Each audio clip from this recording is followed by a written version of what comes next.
I had a lovely expression on my face. Okay, let's reassemble here. Everybody's getting their lemonade and their iced tea, their cookies or whatever.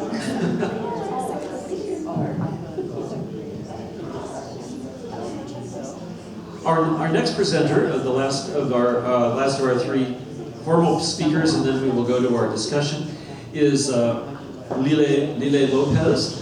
Liley has finished her musical studies at the Music Conservatory and the National University of Colombia. She is interested in joining together in her work music, education, and neuroscience. And as we have discovered in many of the presentations so far, this is not as easy as it may sound.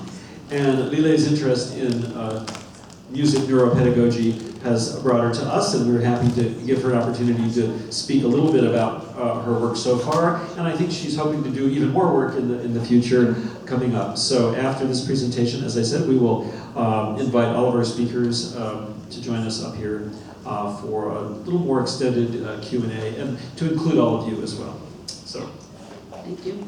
Thank you. Good afternoon for everyone. First of all, I want to thank you to Professor Ruiz and to Eric for joining me to this symposium. It's a great honor, and I'm really grateful, and I feel very blessed to be here and have the opportunity to assist to the whole presentations that we had yesterday and today. So it's a great honor for me. The second that I want to talk first is this one.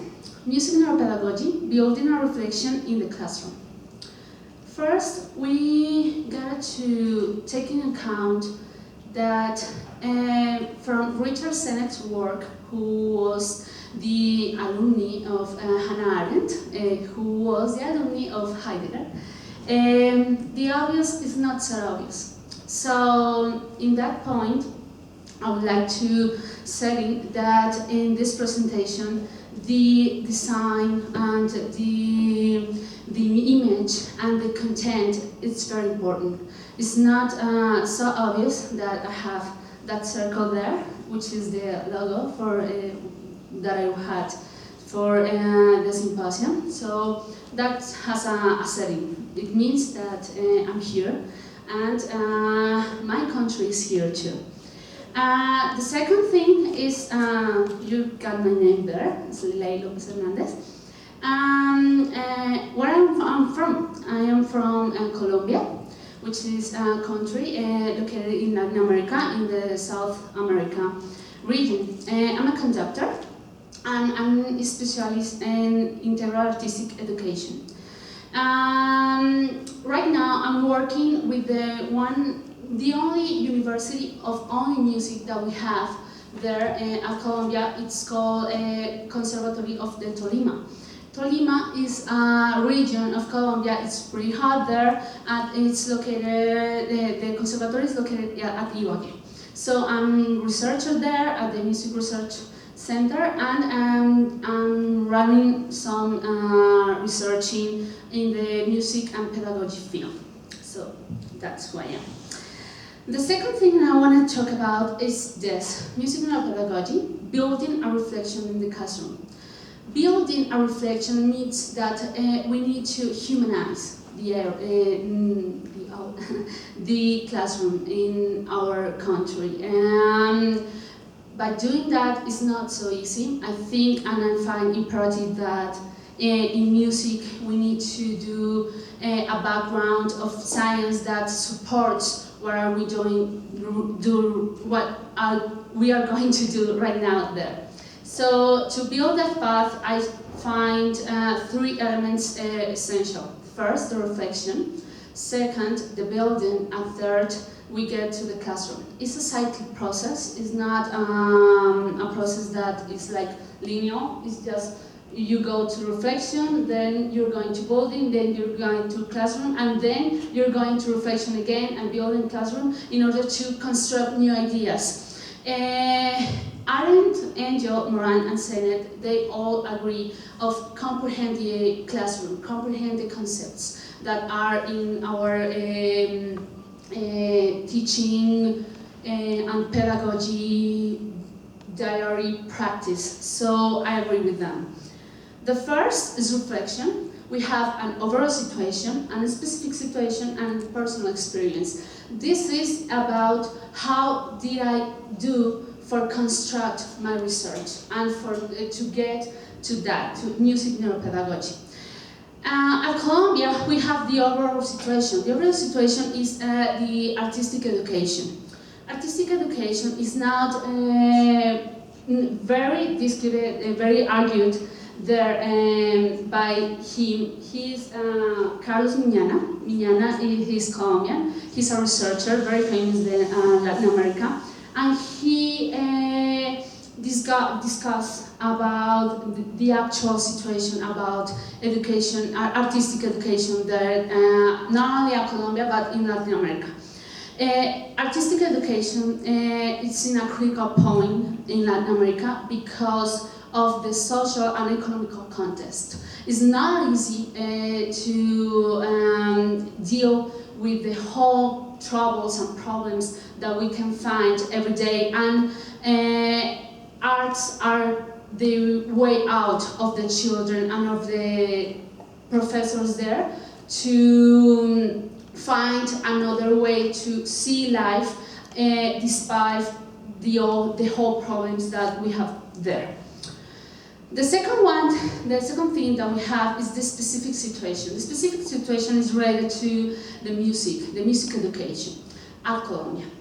In Colombia, music education is critical. The situation is really concerning, and it concerns me too. We have a problem there, and our teachers, they are not well prepared to teach. So we have, and we can count young girls of 15, 16, 17 teaching to people of 4 or children of 4, 5, and they are not realizing that they are not aware that they may be causing a damage in that little kid by teaching things that they don't comprehend. And remember that Arendt, Heidegger, Sennett told us that comprehend the concept that you're teaching and comprehend your classroom is the key to be a good teacher. So we have many academics there that are informal, and we have a lot of music education, but the quality of music education, it's really doubly. I don't know, I think we've got many children like this. They are learning actually music without musical instruments. So how are they learning music? And they are from a social economy, low social class and economic class. The difference between them and them is that they are of a higher class. So they got instruments. So the elite, the people who can afford music education is the only one who can access to that. But I doubt that they have well-prepared teachers there too, you know? So that's the music education. I was teaching here. I had the opportunity to teach here last year, and it was really troubling because the children wanted to experiment with instruments, and I didn't have the tools to do it because the school didn't allow it. So music education there is critical, not because of my experience, but because the overall situation at Colombia. We have here an example that I find very convenient, and I don't know what happened. Oh, I don't know what happened. Okay. This is a split teacher. The teacher who knows everything, but cannot, who knows everything and who do everything, but cannot teach actually what he knows, because he is not well prepared to teach is prepared musical speaking, but is not well prepared to teach.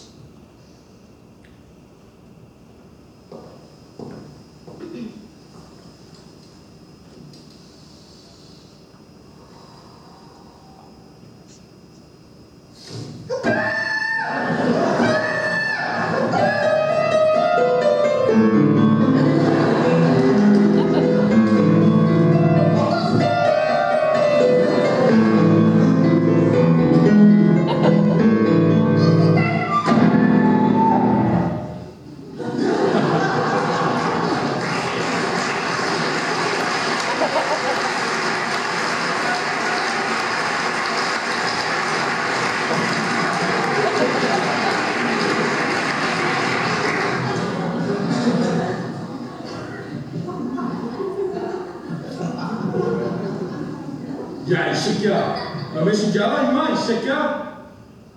씨야, 지금 무슨 수업이야? 전에 임마, 앉아, 이 새끼야.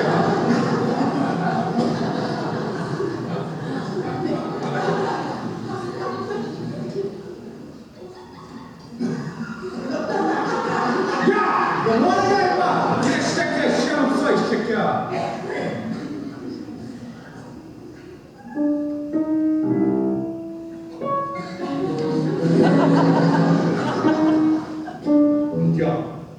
비켜! 이 새끼야.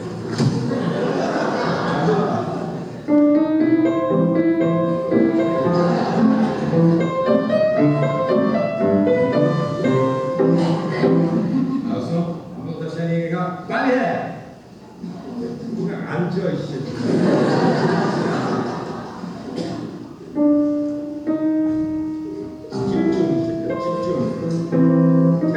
템포가 중요해. 야, 이놈아! 이 수업 보지 마!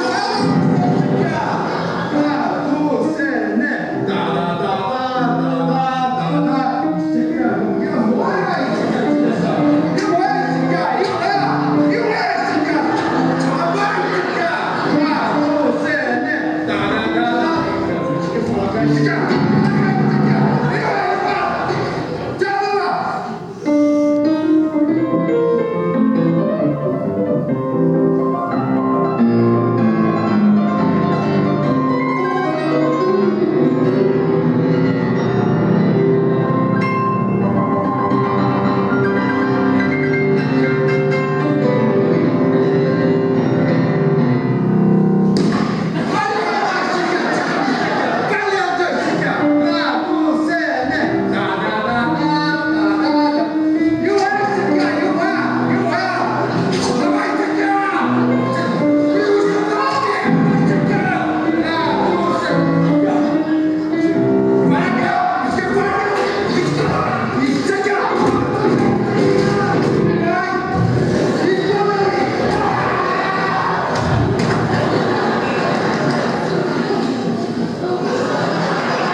It's funny, yeah, but when you have actually children, when you have actually teachers who teach in that way, who aren't aware about how to teach and what are the consequences of their teaching, the negative consequences, is not so funny.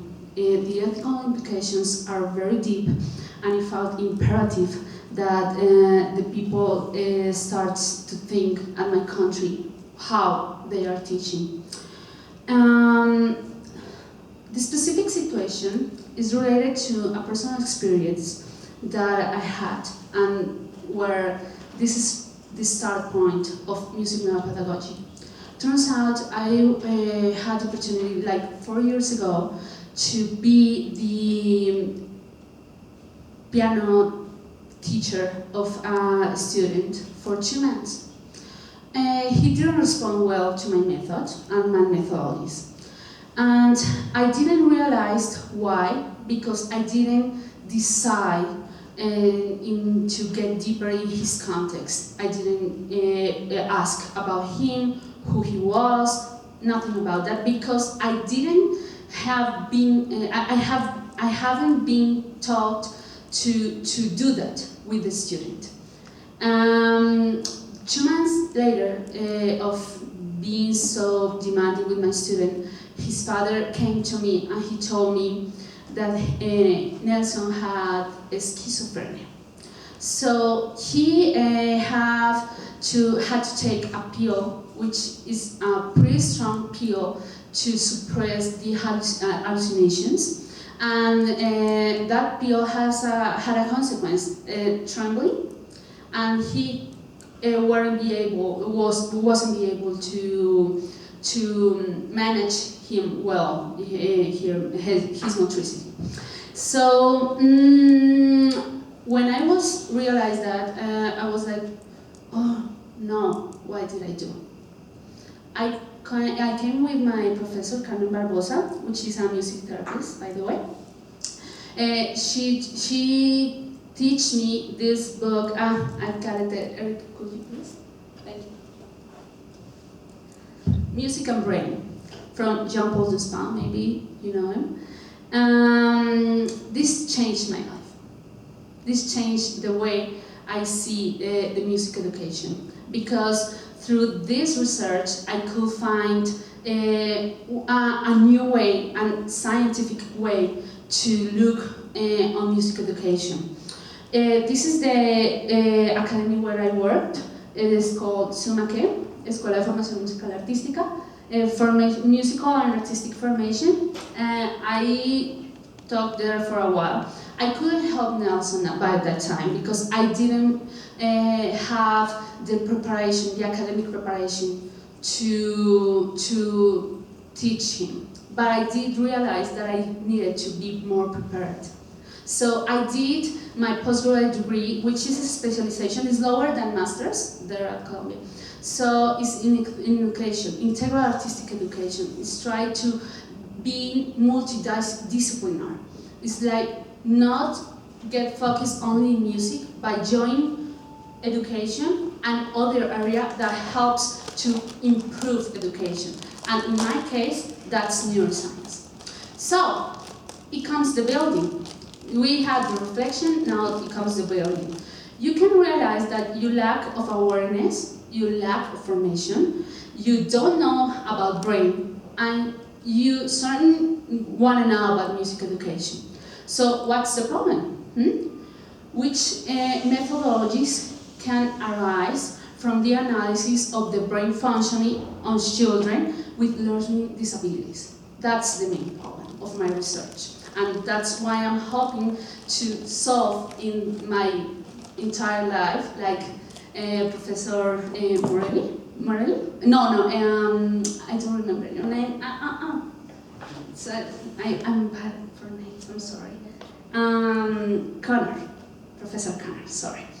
So, lack of awareness, can you realize that you need a reflection in an educational setting? You need to be in a conscience in an immediate context and uncertainty. Uncertainty is key because you need to face that things are not well known. And in Colombia, we try to tell the educators that everything is known. No, that's wrong. I think that's wrong. Uncertainties are the key of evolution. Uncertainties, as the Professor Brand told us yesterday, is not fearing to mistakes, it's not fearing to error.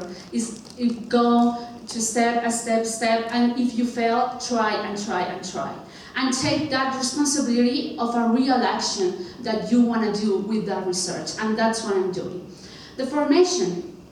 Aaron Berman and Moran have great hopes in the new man, in the new person that can change the world. I'm not the person who can change the world, but I am the person who can show another point of view in my country. So through that, with knowledge, building and putting together the whole fields that I just talked about, and with criticism and stance, but in that argue and that point of view, you can doing an analysis and understanding with argument and by innovating there at Colombia, because that's what Colombia needs, and innovation and another point of view. By brain, I did some simple and observing in music therapy. I did some medicine this year and last year, and I could delimitate my conceptual setting. I just building that path, and I'm here for that actually. But I can join and connect, and I can find that medicine has to deal with my research through this. This is the biopsychosocial model developed by George Lippmann-Engel. He developed it for medicine, but I found it imperative to apply it in my classroom, because the biopsychosocial model has these points of view that they're key. Creating trust. He talks about creating trust with the patient and in medicine. I talk about creating trust with your student. Cultivating curiosity.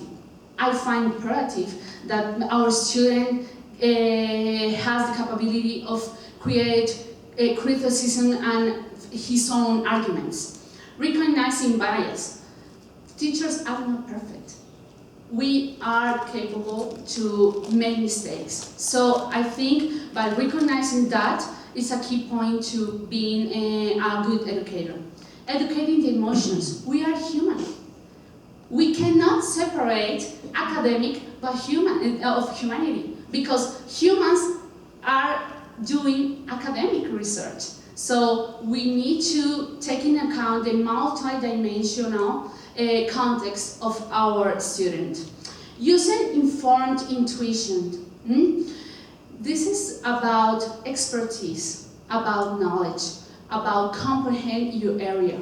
And comprehend your area is not only related to music, it's comprehend how you're teaching, how you can adapt your methodology to your student who has learning disabilities. As a professor, she was Professor Kay Norton. She told us about the brains are not the same. The brains are different. Despite we have generalities about the brains, our students always are gonna be learning difficulties different one from another. So that's an important key. I finally communicated with your student. That's a key point to develop a good teaching and a good reflection in your classroom. Music education. Music education needs to be focused at Colombia.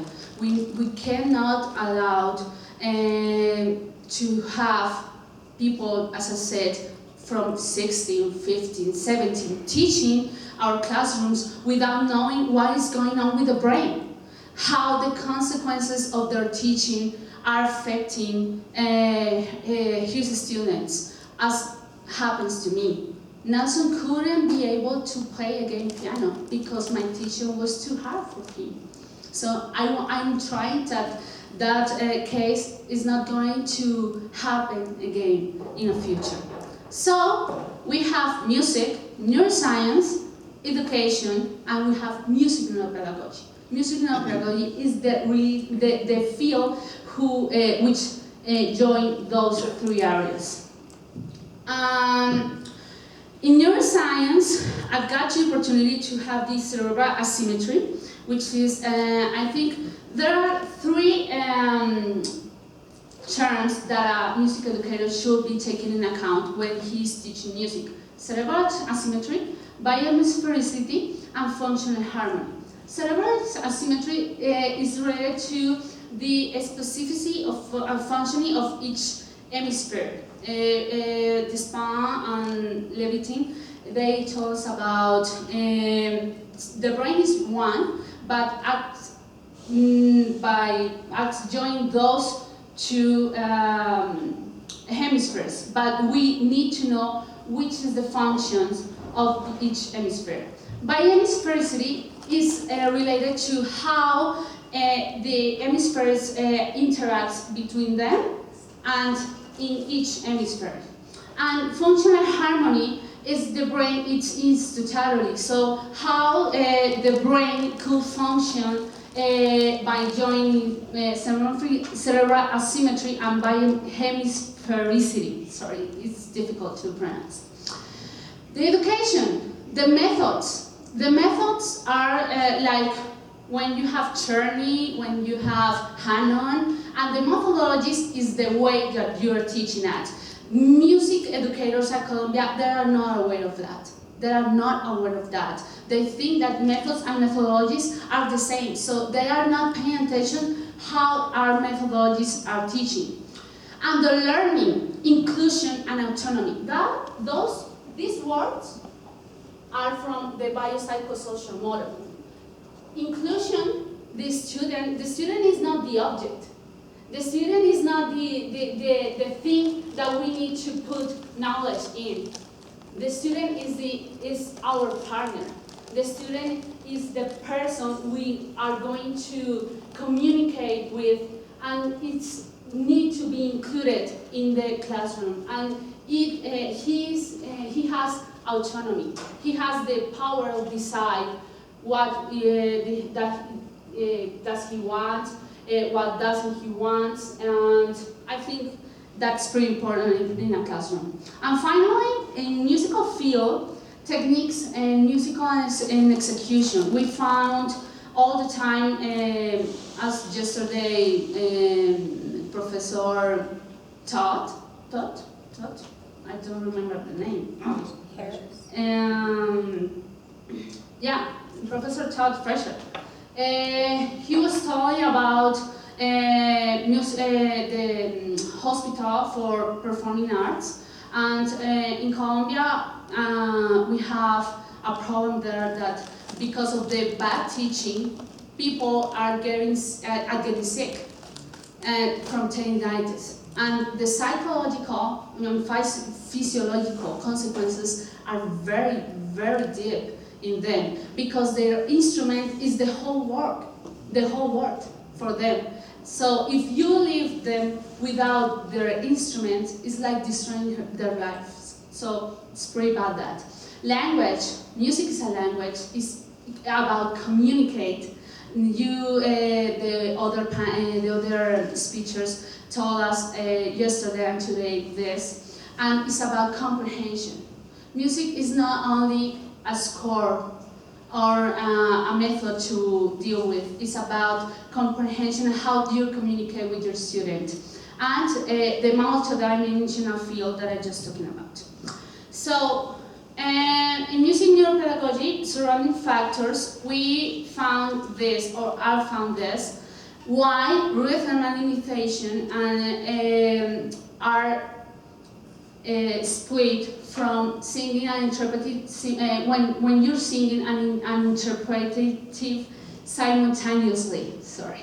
So why, if you have one brain and if you have so many things to develop with, why you have the student that can do rhythm, can do imitation, but when he is going to sing that rhythm, he can do it. Why? The context, it's imperative here to take in account, because in Colombia, as I said, we have a strong context in social, economical, familiar, personal, sentimental, and academical. So if we aren't aware about this context, we almost losing our student in the classroom. The sex and gender. I think this is very important to take into account, because right now in Colombia we have a really struggle with gay marriage, and with the whole confusion that a teenager and a child can be presented when he's deciding whether he's liking a woman or a man, or which identity is he. So I think that should be taken into account. How? that's the biggest problem there. Because we don't have a postgraduate degree in neuroscience. I tried to do medicine. I think it's very difficult to do, and it's not so related with neuroscience. So I retired of that. And how to teaching to teachers to teach. That's the biggest difficulty there, because they sometimes are so tough and they are so they just have a point of view and they don't wanna get out of that. So that is a really hard thing to do. And how to tell them that ethically it's important that they start to imagine another way of teaching for the student, for the necessities of the students. So in the classroom we have the methodology. The methodology in my research, about knowledge, the human condition, which is the famous book of Arendt, how are we humans, the comprehension of my field, deal with the uncertainties. This is not about getting safe, it's about taking risks. The education for life and living, that's quite important because, as I said, we are humans and we cannot expect that our student was there in our classroom and then he's going out to, I don't know, a park and he's going to forget everything that he learned there. No, he thinks that his teacher is his friend. He thinks that his teacher is his confidant. So education for life and for living is key to build a new classroom at Colombia. New pedagogy has 3 phases.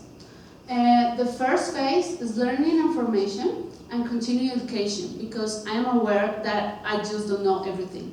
I'm aware that I'm not a neuroscientist, that I need to do my master's degree and PhD, so I'm working with that. The second thing is word interaction and broadcasting, evaluation and analysis. After learning and formation, I'm planning to do someday word interaction with other teachers and to make a diffusion of my information. And information and training, capacitate to the teachers in music neuropedagogy so they can find another way to teach. In learning and formation, we have some images here. When I was conducting, I'm a pianist, and that's the main auditorium at the National University of Colombia. And this is Rodolfo Ginás. I don't know if have you ever heard about him? No? No? Yeah? No? And he's one of the most important scientists in Colombia. And he's working here at the NYU, New York University. He's a pre-interest neuroscientist. He was conducting research at NASA, I think, a few years ago. So when I had the opportunity to meet him, it was really great because I had the opportunity to share my experience with him, and he told me, go for it, do it. But he was the only Colombian that did that. The other persons at Colombia, they have that barrier, that they just don't want to do it. So it's pretty hard to do. This is the team from the specialization, and this is my Professor William Vasquez, who I am really grateful to him. And this is me in the white coat ceremony by studying medicine. That was pretty important for me. The classroom and the work interaction, I'm hoping to apply this to children, study how brain functioning is working with new methodologies in children. I wanted to apply to 3 universities, which are the most important universities there at Colombia. First one is the public university. It's called Universidad Nacional de Colombia. National University of Colombia is the biggest university that we have in Colombia. The second one is University Javeriana. It's from Colombia. It's a private university. It's the opposite of National University of Colombia. And the third, this is the main hall room, concert room. It's called Alberto Castilla room. It's the Conservatory of Tolima, where I work. So I wanted to get my research to those institutions. Implementation and training of our teachers. I wanted that the teacher is aware that he needs to have this. This is continuing education. And this is teaching ethics. The teacher needs to be an ethic and needs to be aware that he needs to teach themselves all the time. And the present is that this is a cycle project, as I said. We need to be feeding of new knowledge all the time and learning all the time. I'm here in the Urbanist Music Symposium. And in Latin America, there are a few studies about music and brain, but they are related more to music therapy, more than music education. They are in Argentina, Chile, and Brazil. And what's next? Constant search and research. The biography that I just used for doing these slides. And this is a quote that I really liked. It will be imperative to teach principles of strategies that allow face risks, the unexpected, the unknown, and modify the development to think the information acquired. It is necessary to learn to navigate in an ocean of uncertainties through archipelagos of certainties. This is from Edgar Morin of 1999. Thank you so much for your attention.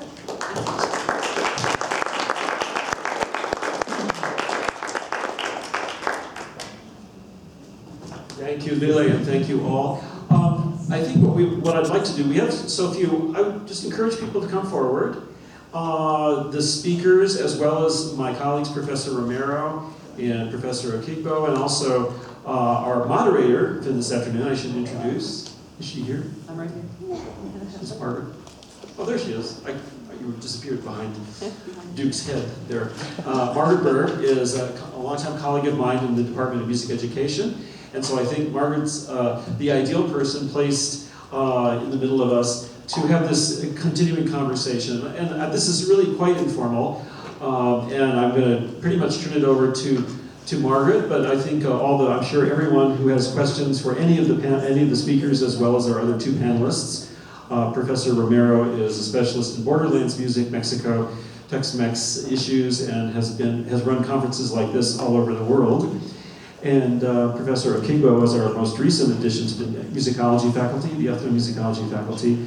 And he's a specialist in choral music and healing music in Africa, and has taught all over the place in this country, and has credentials in spiritual and religious organizations as well. So we have really quite a range of expertise. What's the best way to get everybody around? This is kind of a funny table, isn't it? And should we move these microphones over? No problem.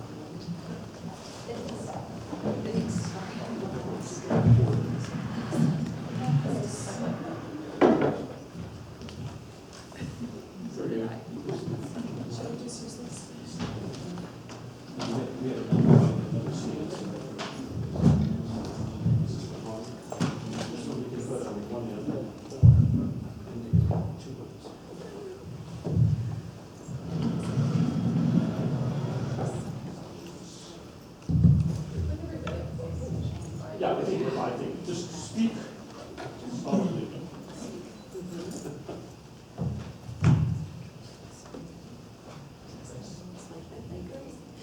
Good, welcome. So as Professor Reese said, we'll keep this somewhat informal. And so I see my task as being sort of the you speak, and then questions that occur kind of along the way. I'm going to actually begin with Professor Romero, given and also a comment that you might have given your expertise, Austin, in terms of this area. So, yeah, go ahead with questions that you might have. Thank you. Can you all hear me? Okay. So I'd like to first respond a little bit to Lily's Lily's talk. From an ethnomusicological perspective.